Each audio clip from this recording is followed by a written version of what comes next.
여보, 우리 옆집 김씨네 며느리가 결혼식 다음 날 쫓겨났다는 게 정말인가? 맞아요. 하객들 앞에서 시어머니가 우리 아들이 아깝다고 말하더니 신혼여행 가는 날 아침에 파혼 통보했다잖아요. 세상에. 그럼 그 집 장인어른은 가만히 있었나? 그게 아니에요. 사업하시는 분이라 동물병원 운영을 못하게 했다고 하더라고요. 그것도 모자라서 법정까지 갔다던데요. 법정까지. 그래서 어떻게 됐나? 안녕하세요. 20대 후반의 딸을 가진 이진숙이라고 합니다. 혹시 여러분도 자녀 결혼 준비하시면서 상대방 집안의 무례한 태도를 경험해 보신 적 있으신가요? 결혼은 참고 넘어가는 것이라는 옛날 생각은 이제 통하지 않습니다. 최근 통계에 따르면 결혼 준비 과정에서 갈등을 겪는 가정이 65%나 된다고 합니다. 오늘 제가 들려드릴 이야기는 단순한 시댁 갈등이 아닙니다. 결혼식 후 하루 만에 파혼 통보를 받은 딸과 그 부모의 완벽한 복수극입니다. 여러분 주변에도 비슷한 고민을 하는 분들이 계실 겁니다. 좋아요와 구독은 이런 소중한 경험담을 더 많은 분들께 전하는 힘이 됩니다. 이 이야기는 모든 부모가 알아야 할 중요한 교훈을 담고 있으니 끝까지 꼭 시청해 주세요. 그럼 지금부터 제 딸에게 일어난 믿기 어려운 일을 차근차근 들려드리겠습니다. 오늘 여러분께 제 딸에게 일어난 믿기 어려운 일을 말씀드리려고 합니다. 제 딸 미영이는 28살로 종합병원에서 영양사로 일하고 있었습니다. 입원 환자분들 식단 짜고 당뇨, 어르신들께 식이요법 상담해드리는 일을 정말 성실하게 해왔어요. 매일 아침 7시에 출근해서 저녁 늦게까지 환자분들 건강 챙기는 일에 최선을 다했거든요. 그런 딸이 작년 가을에 고등학교 동창 소개로 한 남자분을 만나게 되었습니다. 상대방은 서초동에서 동물병원을 운영하는 33살 원장님이었어요. 좋은 대학을 나와서 젊은 나이에 동물병원까지 차린 괜찮은 분이라고 하더군요. 딸이 키우던 말티푸 강아지가 감기에 걸려서 병원에 갔다가 처음 인연이 닿았는데 딸의 카카오톡 프로필 사진을 본 그분이 먼저 호감을 표현했다고 합니다.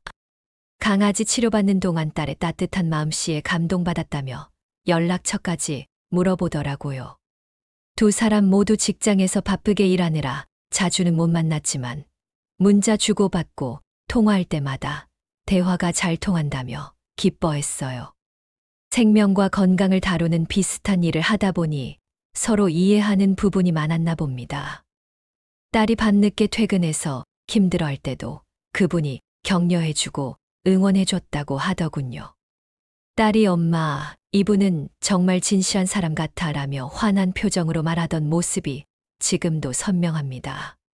주변 반응도 참 좋았어요. 딸 병원 선배 간호사들이 남자친구 사진 보고는 미영아, 너 정말 좋은 사람 만났구나. 의사 못지않네라며 부러워했거든요. 저희 집에 처음 인사 왔을 때도 정중하게 과일 선물 들고 와서 안녕하세요. 미영이를 항상 잘 부탁드립니다. 라고 예의 바르게 인사하더군요.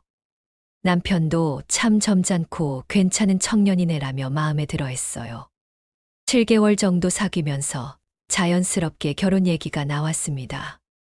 딸도 엄마, 이 오빠랑 가정 꾸리고 싶어라며 진심 어린 마음을 보여주더라고요. 상대방 부모님들도 처음 만났을 때는 참 예쁘고 착한 딸 만나서 고맙다며 좋아하시는 것 같았어요. 그 당시만 해도 모든 게 순풍만항이었습니다.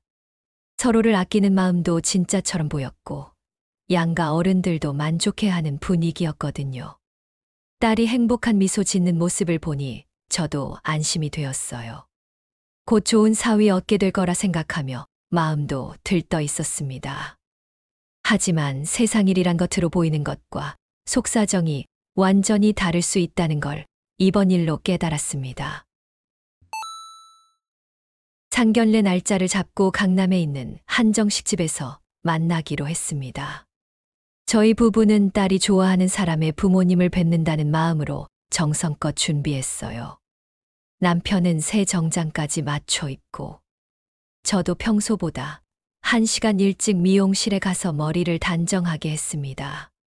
상견례 자리에 들어서는 순간부터 뭔가 분위기가 어색했어요. 상대방 어머님이 저희 딸을 처음 보시더니 머리끝부터 발끝까지 훑어보시는 시선이 느껴졌거든요. 인사를 나누면서도 미소는 짓고 계셨지만 눈빛이 차가웠어요. 딸이 안녕하세요. 처음 뵙겠습니다. 라고 정중하게 인사드리는데도 고개만 살짝 끄덕이실 뿐이었습니다. 식사가 시작되고 나서 상대방 어머님이 딸에게 직업에 대해 물어보셨어요.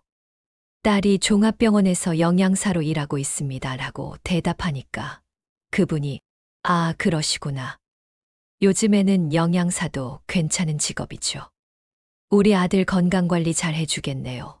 라고 말씀하시더군요. 말은 칭찬하는 것 같았지만 목소리 톤이 어딘지 모르게 깔보는 느낌이었어요. 그때 상대방 아버님이 저희에게 직업을 물어보셨는데 남편은 작은 유통업체를 운영하고 있습니다. 라고 답변했어요. 그러자 상대방 어머님 표정이 더욱 차가워진 게 보였습니다. 아마 의사나 변호사 같은 전문직을 기대하셨나 봐요. 그분의 아들이 명문 출신의 동물병원 원장이니까 우리 딸이 좀 부족해 보이셨나 봅니다. 대화 중간중간에도 은근히 기분 나쁜 말씀들을 하셨어요. 요즘 젊은이들은 연애도 빨리 하고 결혼도 서두르네요 라든지 우리 아들은 워낙 마음이 약해서 싫은 소리를 잘 못해요 라는 식으로 말이죠. 듣고 보니 딸이 아들을 조급하게 몰아세운다는 뜻으로 들렸어요. 남편도 저만큼이나 불편해하는 게 느껴졌어요. 평소에 말수가 적은 편인데 그날은 더욱 조용했거든요. 상견례가 끝나고 집으로 돌아오는 길에 남편이 저 집 어머니 뭔가 이상하지 않나? 라고 조심스럽게 말하더군요. 저도 같은 생각이었지만 딸 앞에서는 내색하지 않으려고 애썼어요. 상견례 내내 상대방 어머님은 자기 아들 자랑만 계속하셨어요. 우리 아들이 어려서부터 얼마나 공부를 잘했는지, 병원 운영도 혼자 힘으로 해내고 있다는 식으로 말이죠. 반면에 저희 딸에 대해서는 관심도 별로 없어 보이셨고, 물어보는 것도 형식적인 수준이었습니다. 그날 밤에 딸이 엄마, 오늘 어떠셨어요? 라고 물어보길래 괜찮았다고 대답했지만 속으로는 걱정이 많이 되었어요. 첫 만남부터 이런 분위기라면 앞으로 어떻게 될지 벌써부터 불안했거든요. 상견례가 끝나고 본격적인 결혼 준비를 시작하면서 문제들이 하나둘씩 드러나기 시작했습니다. 처음에는 예단 문제부터 시작되었어요. 상대방 어머님이 저에게 전화를 걸어서 요즘 시세가 얼마인지 아세요? 라고 물어보시더군요. 제가 보통 500만 원 정도면 적당하지 않을까요? 라고 말씀드렸더니 그 정도로는 좀 부족하지 않나요? 우리 주변에서는 최소 1000만 원은 해야 한다고 하는데 라고 하시더라고요. 예물 이야기는 더 가관이었습니다. 저희가 딸에게 줄 예물로 목걸이와 반지 세트를 준비했는데 상대방에서는 신랑 측에서도 예물을 받아야 하는 거 아닌가요? 라고 하시더군요. 제가 보통 신부 측에서 준비하는 걸로 알고 있는데 라고 말했더니 요즘에는 양쪽에서 다 해주는 게 예의죠. 이 정도는 당연한 거 아닌가요? 라며 당당하게 말씀하시더라고요. 듣고 보니 저희가 인색한 사람처럼 느껴져서 마음이 상했어요. 더 속상한 건 나중에 딸을 통해서 들은 이야기였습니다. 상대방 어머님이 친구 모임에서 저희 딸 이야기를 하시는데 우리 아들이 참 아깝긴 해. 그래도 착하니까 뭐라는 식으로 말씀하셨다는 거예요. 평소에 친하게 지내시던 분의 딸이 의사와 결혼했다면서 그 이야기만 계속 하셨다고 하더군요. 딸이 그 말을 전해줄 때 얼마나 속상해했는지 몰라요. 결혼식장 예약할 때도 비슷했습니다. 저희는 조촐하게 하자고 했는데 상대방에서는 강남에 있는 좋은 곳으로 해야 하지 않겠냐며 평수가 큰 호텔을 고집하셨어요. 비용은 당연히 저희가 더 많이 부담해야 한다는 식으로 말씀하시고요. 남편이 경제적으로 부담이 좀 있는데라고 조심스럽게 말했더니 딸 결혼인데 그 정도는 해줘야 하는 거 아닌가요? 라고 핀잔을 주시더군요. 한복 맞출 때도 마찬가지였어요. 저희는 200만 원 정도 예산으로 생각하고 있었는데 상대방 어머님이 너무 싼 걸로 하면 창피하잖아요. 최소 500만 원은 써야 해요. 라고 하시더라고요. 딸이 엄마 그냥 맞춰드려요. 한 번뿐인 결혼인데라며 저를 달래서 어쩔 수 없이 비싼 한복을 맞췄습니다. 매번 이런 일들이 반복되다 보니 남편도 스트레스를 많이 받았어요. 평소에 화내는 일이 거의 없는 분인데 저 집은 우리를 호구로 보나? 라며 속상해 하시더군요. 저도 마음이 편하지 않았지만 딸 생각에 참을 수밖에 없었어요. 딸이 엄마 미안해요. 제가 정말 이 사람과 결혼하고 싶어요. 라며 눈물을 흘리는 모습을 보니 더 이상 뭐라고 할 수가 없었거든요. 그때만 해도 결혼하면 상황이 나아질 거라고 생각했습니다. 시간이 지나면서 서로 이해하게 될 거라고 믿었어요. 하지만 지금 생각해보니 그때부터 벌써 모든 게 잘못되어 가고 있었던 것 같습니다. 저희가 조금 더 단호했다면 어땠을까 하는 후회가 지금도 남아 있어요. 드디어 결혼식 날이 되었습니다. 그날 아침부터 저는 설레는 마음과 불안한 마음이 반반이었어요.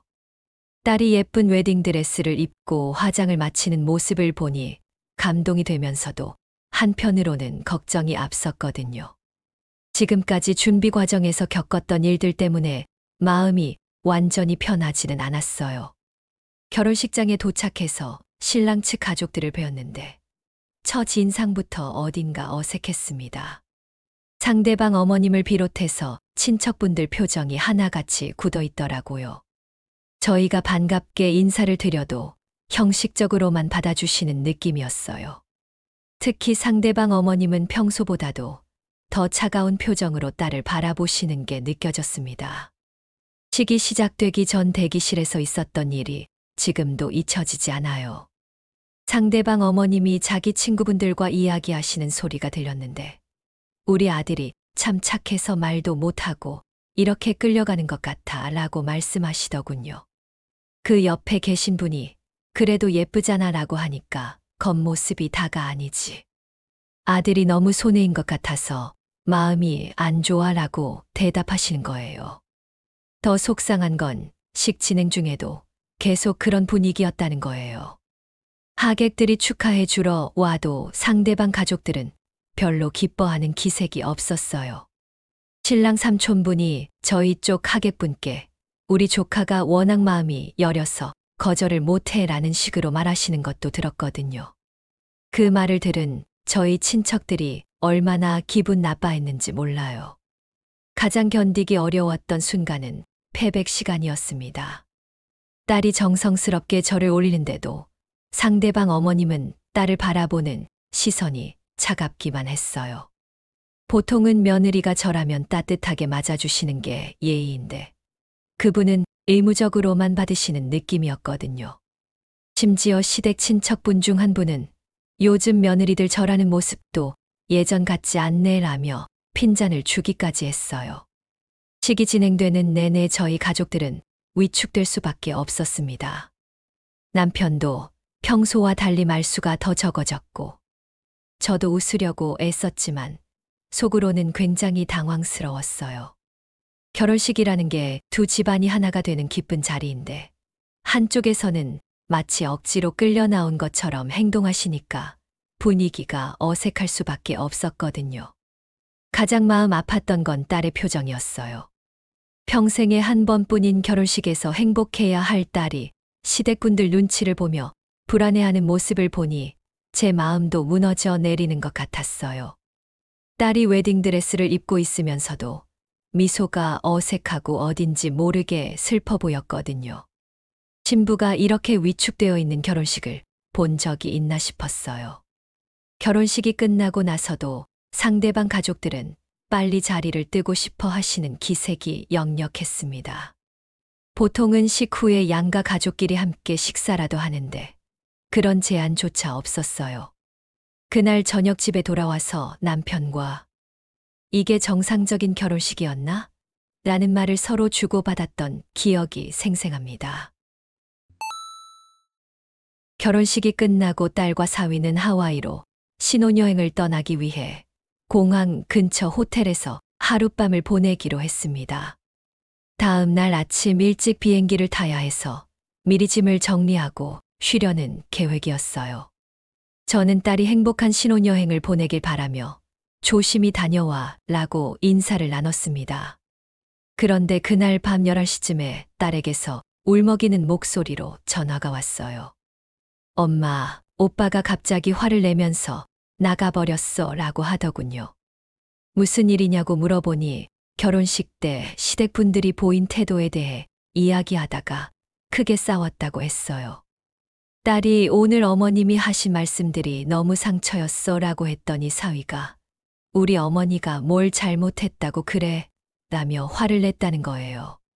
그 후로 사위는 호텔 방을 나가서 연락도 받지 않았습니다. 딸은 혼자서 밤새 기다렸지만 사위는 돌아오지 않았어요. 새벽 4시쯤에 딸이 다시 전화해서 엄마, 오빠가 아직도 안 와 라며 불안해했습니다. 저도 걱정이 되어서 잠을 못 이뤘어요. 아무리 싸웠어도 신혼 첫날 밤에 아내를 혼자 두고 나가는 게 말이 되나 싶었거든요. 다음 날 오전 9시경에 사위에게서 딸에게 문자가 왔다고 연락이 왔어요. 내용은 이 결혼에 대해 다시 생각해보자. 우리가 너무 성급했던 것 같다는 것이었습니다. 딸이 그 문자를 읽어주는데 목소리가 떨리더군요. 결혼식 다음 날에 이런 말을 듣게 될 줄은 꿈에도 몰랐어요. 딸은 사위에게 계속 전화를 걸었지만 받지 않았습니다. 신혼여행 비행기 시간은 지나갔고 딸은 호텔방에서 어떻게 해야 할지 몰라 하고 있었어요. 저는 급하게 남편과 함께 호텔로 향했습니다. 딸을 보니 화장도 지워지고 눈이 퉁퉁 부어서 말이 아니었어요. 더 당황스러운 일은 호텔 로비에서 벌어졌습니다. 상대방 어머님이 갑자기 호텔 로비로 찾아오신 거예요. 저희가 어머님 무슨 일이세요? 라고 물어봤더니 이 결혼은 파기하겠습니다 라고 단호하게 말씀하시더군요. 딸이 어머님 그럼 오빠는 어디 계세요? 라고 물어봤는데 그건 알 필요 없다며 차갑게 대답하셨어요. 그분은 우리 아들이 어젯밤에 집에 와서 이 결혼은 실수였다고 하더라며 혼인신고도 하지 말고 모든 걸 원점으로 돌리자고 일방적으로 통보했습니다. 저희가 이게 무슨 말씀이세요? 어제 결혼식까지 올렸는데 라고 항의했지만 그건 우리도 어쩔 수 없었던 일이라며 돌아서시더군요. 딸은 그 자리에서 주저앉았어요. 어제까지만 해도 신혼여행을 떠날 준비를 하던 신부였는데 하루 만에 버림받은 사람이 되어버린 거예요. 호텔에서 집으로 돌아오는 내내 딸은 한마디도 하지 못했습니다. 저도 남편도 무슨 말을 해야 할지 모르겠더라고요. 집에 와서 딸은 방 안에만 있으려고 했어요. 며칠 동안 밥도 제대로 먹지 않고 잠도 못 자면서 계속 울기만 했습니다. 결혼식 선물로 받은 것들을 보면서 내가 뭘 잘못했을까라며 자책하는 모습이 너무 안쓰러웠어요. 세상에 이런 일이 있을 수 있나 하는 생각밖에 들지 않았습니다. 딸이 집으로 돌아온 후 일주일이 지났지만 상황은 나아지지 않았습니다. 저는 시댁 어머님께 여러 번 연락을 드렸지만 전화는 받지 않으시고 이미 결정된 일이니 더 이상 연락하지 말라는 문자만 보내오셨어요. 딸은 여전히 방에서 나오지 않으려 하고 가끔 나와도 멍하니 있기만 했습니다. 남편은 이 모든 상황을 받아들이기 어려워했어요. 평소에 술을 거의 안 드시는 분인데 며칠 동안 혼자서 소주를 드시며 이게 말이 되나라고 중얼거리셨거든요. 그렇게 며칠을 보내시더니 어느 날 갑자기 이 일의 진실을 알아봐야겠다고 말씀하시더군요. 남편은 30년 넘게 유통업을 하시면서 여러 업종의 사람들과 인맥을 쌓아오셨어요. 그 중에 동물병원에 의료용품을 공급하는 지인분이 계셨는데 그분을 통해 사위의 병원에 대해 알아보기 시작하셨습니다. 처음에는 단순히 어떤 사람인지 궁금해서 시작한 일이었어요. 조사해보니 사위는 강남에 있는 상가 건물 1층에서 동물병원을 운영하고 있었고 그 상가 건물과 근처 아파트 한 채가 시댁 소유라는 걸 알게 되었어요. 경제적으로는 넉넉한 편이었지만 병원 운영이 생각보다 순탄하지는 않다는 이야기도 들렸습니다. 최근에 경쟁 병원들이 많이 생기면서 손님이 줄어들고 있다고 하더군요. 더 자세히 알아보니 예상하지 못했던 사실들이 드러났습니다. 지인을 통해 들은 이야기로는 사위가 저희 딸과 만나는 동안에도 다른 여자와 꾸준히 연락을 주고받았다는 거예요. 그 여자는 상대방 어머님이 예전부터 며느리로 점 찍어두었던 분의 딸이었습니다. 의사 집안 딸로 조건이 훨씬 좋았다고 하더군요.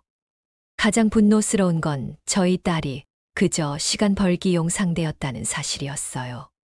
그 여자가 해외 연수를 마치고 돌아올 때까지 기다리면서 저희 딸과 만나고 있었던 거예요. 심지어 결혼식 일주일 전에도 그 여자와 만났다는 이야기까지 들렸습니다. 남편이 이 사실을 알고 나서 얼굴이 새파랗게 변하더군요. 더 깊이 파보니 상대방 어머님의 계획이 처음부터 있었다는 것도 알 수 있었어요. 저희 딸과의 결혼식을 치르긴 하지만 혼인신고는 미루고 적당한 시점에 파혼하려고 했다는 거예요. 그래서 결혼 준비 과정에서도 그렇게 까다롭게 굴면서 저희를 힘들게 했던 거였습니다. 지인분이 들려준 이야기 중에는 상대방 어머님이 주변 사람들에게 우리 아들 조건에 비해서는 좀 아쉬운 며느리지만 어쩔 수 없이 해주는 거다라고 말하고 다녔다는 것도 있었어요.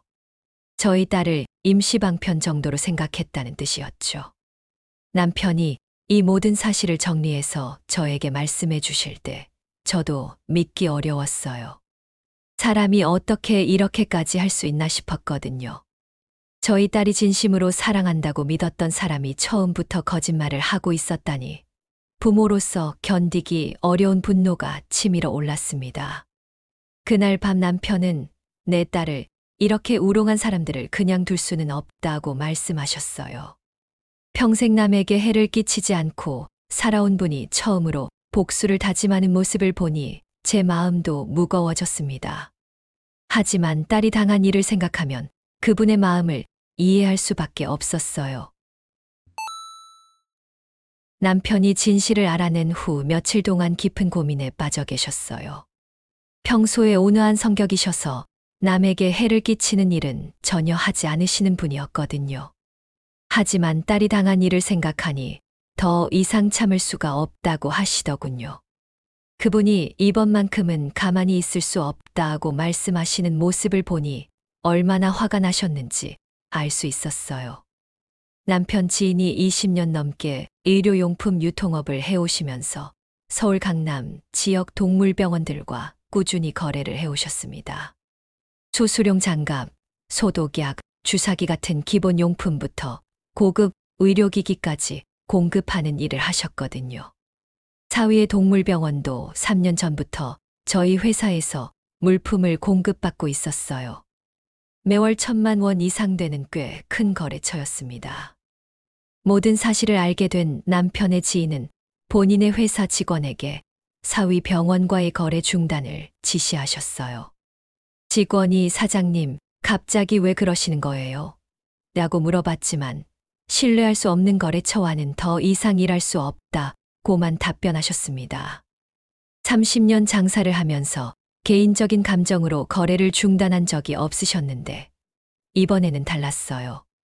사위 병원으로 가는 모든 공급을 즉시 중단했습니다.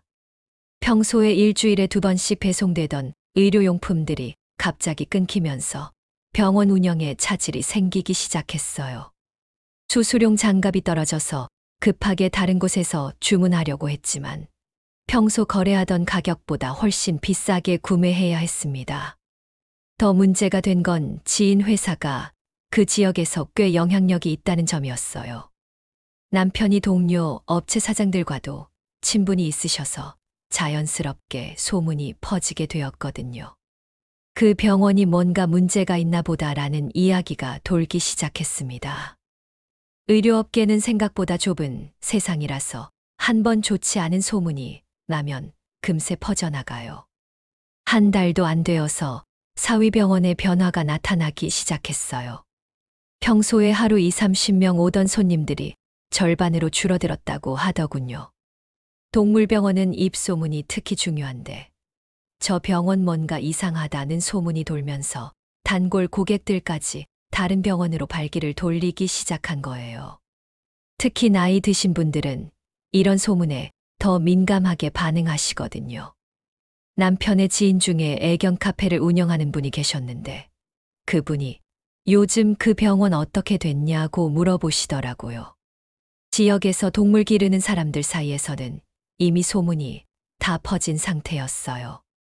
그 병원 원장이 신뢰할 수 없는 사람이라더라는 이야기까지 나돌고 있었습니다. 가장 타격이 컸던 건 고급 의료 서비스였어요. 수술이나 정밀 검사 같은 비싼 치료를 받으러 오는 고객들이 확연히 줄어들었거든요.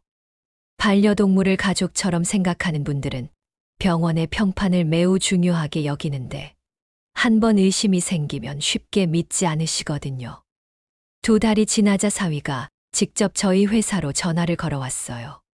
장인어른, 이렇게 하시면 안 되지 않습니까? 라며 하소연했지만 남편은 신뢰가 깨진 관계에서는 사업을 할 수 없다고 단호하게 말씀하셨습니다. 사위가 그럼 어떻게 해야 합니까? 라고 물었지만 남편은 전화를 끊어버리셨어요. 병원 매출이 절반 이하로 떨어지면서 사위는 직원 월급도 제때 주지 못하는 상황이 되었다고 들었습니다. 3명이던 직원 중 2명이 그만두고 병원 운영 시간도 줄여야 했어요. 남편은 이제 시작일 뿐이다 라고 말씀하시며 더 큰 계획을 세우고 계셨습니다. 사위 병원의 매출이 급격히 떨어지고 있는 상황에서 남편은 다음 단계를 준비하고 계셨어요. 평소에 거래하던 변호사 선생님을 찾아가서 법적 대응 방법에 대해 상담을 받으셨습니다. 변호사님이 결혼식을 올린 후에 일방적으로 파혼한 것은 명백한 혼인빙자에 해당한다고 말씀해 주셨거든요. 남편은 그동안 결혼 준비에 들어간 모든 비용을 꼼꼼히 정리하셨어요. 예단으로 준 800만 원, 예물비 600만 원, 결혼식 비용 1,500만 원, 신혼여행 예약금 400만 원, 한복 비용 500만 원까지 합치면 총 3,800만 원이 나왔습니다. 영수증과 카드 명세서까지 모두 챙겨서 증거로 준비하셨어요. 손해배상 소송을 접수한 다음 날부터 상대방의 반응이 나타나기 시작했습니다. 먼저 사위가 직접 전화를 걸어왔어요. 목소리가 많이 떨리면서 장인어른, 이렇게까지 하실 필요가 있습니까? 라며 하소연했습니다. 남편은 내가 우리 딸에게 한 일을 생각해보라 고 차갑게 대답하셨어요. 일주일 후에는 상대방 어머님에게서도 연락이 왔습니다.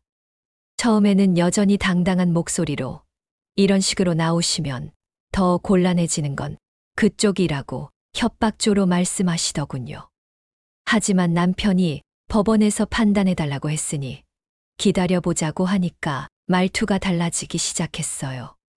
소송이 언론에 보도될 가능성에 대해 상대방이 가장 민감하게 반응했습니다.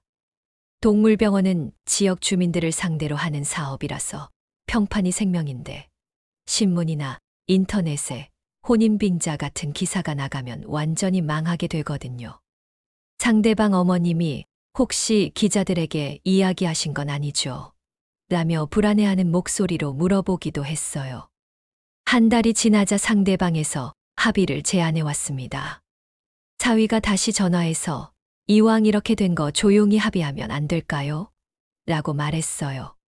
소송 비용도 서로 부담스럽고 길게 끌면 양쪽 다 손해라며 빨리 정리하자고 했습니다.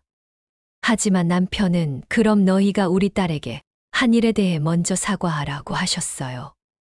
상대방의 합의 제안은 성의가 전혀 없었습니다. 결혼식 비용의 절반 정도만 변상하겠다 하며 5천만 원을 제시했어요. 예단이나 예물은 이미 받은 거니까 돌려줄 수 없다고 했고, 정신적 피해에 대한 배상은 그런 건 인정할 수 없다고 잘라 말했습니다. 무엇보다 사과 한마디 없이 돈으로만 해결하려는 태도가 화가 났어요. 남편은 진심 어린 사과와 충분한 배상이 있어야 합의를 고려할 수 있다고 단호하게 말씀하셨습니다. 상대방이 그럼 얼마를 원하신 거예요? 라고 물었지만 먼저 우리 딸과 가족에게 무릎 꿇고 사과하는 모습을 보여달라고 하셨어요. 그러자 상대방은 그건 너무하는 거 아니냐며 화를 내더군요. 2달째에는 상대방 변호사까지 나섰습니다. 이 정도면 충분히 합의할 만한 조건이라며 8,500만 원으로 올려서 제안했어요. 하지만 여전히 사과는 없었고 빨리 합의하지 않으면 소송 비용만 더 들어간다며 압박했습니다. 남편은 돈 문제가 아니라 마음의 문제라고 하시며 거절하셨어요. 가장 웃긴 건 상대방이 우리도 피해자라고 주장한 점이었어요. 병원 손님이 줄어서 피해를 보고 있다며 서로 피해를 봤으니 이제 그만하자는 식으로 말했거든요. 자기들이 저지른 일은 생각하지 않고 오히려 피해자 행세를 하니까 남편이 화가 더 커졌어요. 남편은 진정성 있는 사과 없이는 절대 합의하지 않겠다며 소송을 계속 진행하기로 결정하셨습니다. 상대방이 얼마나 급해하는지 일주일에 2~3번씩 연락이 왔지만 남편은 법원 판결을 기다리겠다고만 답변하셨어요. 소송이 시작되고 3개월이 지나면서 상대방 가족에게 더 큰 변화가 일어나기 시작했습니다. 지역 주민들 사이에서 소문이 본격적으로 퍼지기 시작한 거예요. 처음에는 그 동물병원 원장이 결혼식 다음 날 파혼했다더라는 정도였는데 점점 더 자세한 이야기들이 나돌게 되었습니다. 가장 큰 타격을 받은 건 상대방 어머님이었어요. 그분이 평소에 다니시던 동네 성당에서도 소문이 퍼졌거든요. 며느리를 하루 만에 버린 시어머니라는 이야기가 나돌면서 성당 모임에도 나오지 못하게 되었다고 들었습니다. 30년 넘게 다니던 곳에서 손가락질을 받게 된 거예요. 더 심각한 건 인터넷 커뮤니티까지 번진 일이었어요. 누군가가 동네 맘카페에 강남 쪽 동물병원 원장 파혼 사건에 대해 자세히 올렸는데 그 글이 다른 카페들로 퍼져나갔거든요. 댓글에는 세상에 이런 일이, 저런 시어머니가 어디 있냐는 반응들이 수백 개씩 달렸어요. 상대방 어머님이 이 사실을 알고는 충격을 받아서 며칠 동안 밥도 못 드셨다고 하더군요. 시댁 친척들도 등을 돌리기 시작했습니다. 사위의 고모님이 우리 집안 체면이 말이 아니다라며 앞으로 가족 모임에 나오지 말라고 했다는 이야기도 들렸어요. 평소에 자랑스러워하던 조카였는데 하루아침에 집안의 골칫거리가 되어버린 거죠. 상대방 어머님은 스마트폰도 제대로 사용할 수 없게 되었어요. 카카오톡 메시지나 페이스북에 올라오는 글들을 보는 게 무서워서 아예 휴대폰을 꺼놓고 지내셨다고 합니다. 그분의 지인이 저희 동네 분과 아는 사이여서 전해들은 이야기로는 신경쇠약 증세까지 보이며 집 밖으로 나오지 않으려 한다고 하더군요. 병원 상황은 더욱 심각했습니다. 매출이 원래의 30%까지 떨어지면서 임대료도 제때 내지 못하는 상황이 되었어요. 상가 건물주가 다른 세입자들이 불만을 제기하고 있다며 계약 해지를 요구했다는 소식도 들렸습니다. 한 번 나빠진 이미지는 쉽게 회복되지 않았거든요. 5개월째가 되자 더 이상 버틸 수 없다고 판단했나 봅니다. 갑자기 상가 매물이 나왔다는 소식이 들려왔어요. 하지만 이 어려운 경기 상황에 상가는 쉽게 나가지 않았습니다. 그 병원 있던 자리라는 것만으로도 세입자들이 꺼려했거든요. 서울에 있던 아파트도 비슷한 시기에 매물로 나왔어요. 갑작스럽게 이사를 준비하는 것 같더라고 하더군요.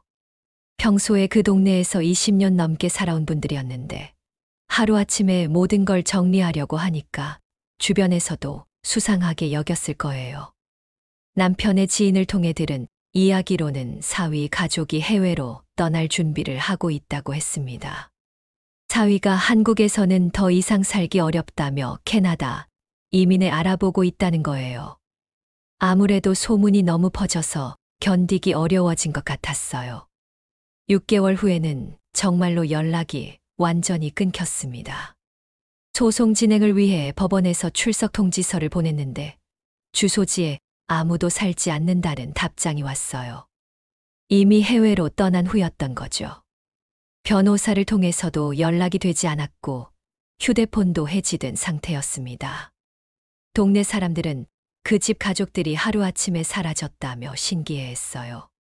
짐도 제대로 정리하지 못하고 급하게 떠난 것 같다고 하더군요. 아파트 관리사무소에서도 이렇게 갑자기 이사 간 경우는 처음 본다고 말할 정도였습니다.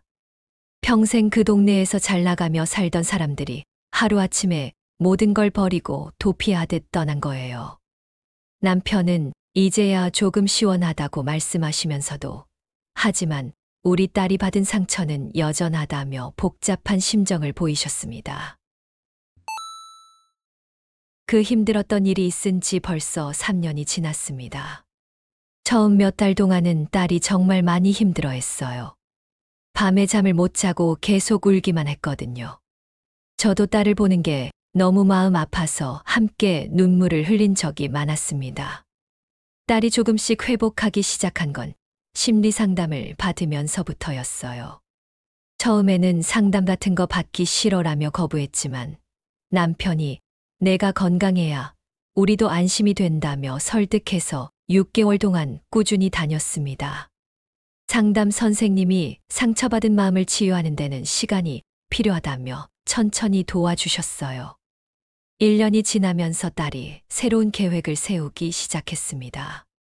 엄마, 나 더 공부하고 싶어라며 외국 유학을 결심했어요.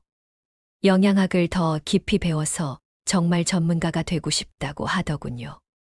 저는 처음에 굳이 멀리 갈 필요가 있나라고 걱정했지만 딸의 의지가 확고해서 응원해 주기로 했습니다.